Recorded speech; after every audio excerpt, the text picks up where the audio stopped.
Près de 30 000 communes emploient aujourd'hui en France un ou une secrétaire de mairie. C'est un métier unique, indispensable, essentiel au fonctionnement de notre service public local.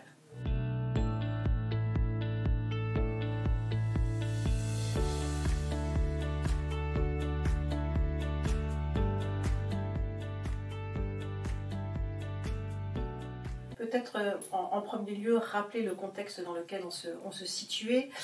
Secrétaire de mairie, c'était un métier en tension, c'est un métier sur lequel il y avait des prévisions de fort départ en retraite. C'est un métier aux polyvalences extraordinaires et surtout avec beaucoup de spécificités. Il y avait donc un réel besoin de revaloriser ce métier indispensable et nécessaire aux collectivités. C'est pourquoi cette loi a permis essentiellement 4 axes. Tout d'abord, une nouvelle dénomination, puisque secrétaire de mairie, aujourd'hui, ce sont des secrétaires généraux de mairie. Une fonction d'ailleurs inscrite dans le Code général des collectivités territoriales. C'est un métier aussi revalorisé parce qu'il est aujourd'hui essentiellement recruté en catégorie B et en catégorie A.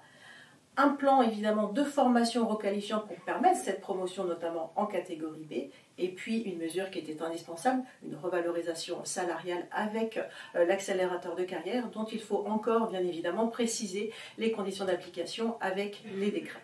Nous sommes donc bien évidemment ravis que cette loi ait pu avoir lieu puisque ça traduit finalement de manière législative les 26 propositions que nous portions avec l'Association des maires de France depuis octobre 2021. Nous serons bien évidemment attentifs aussi sur les suites données, notamment sur les décrets d'application.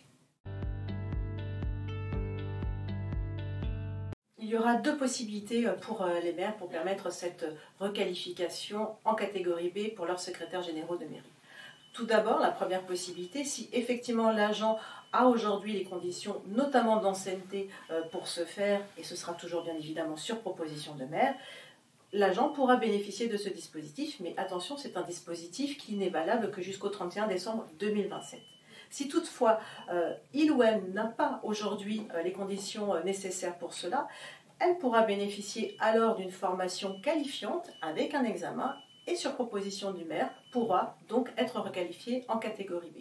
Bien évidemment, nous sommes là encore toujours sur le travail des décrets d'application sur lesquels nous serons extrêmement vigilants sur ces conditions d'ancienneté et sur les conditions de manière plus globale.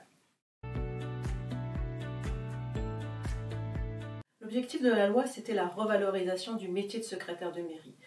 Dans ce cadre-là, il a été bien évidemment étudié les missions qui aujourd'hui sont inhérentes à ce métier et considérer qu'aujourd'hui, un ou une secrétaire généraux de mairie ne peut être que catégorie B ou catégorie A.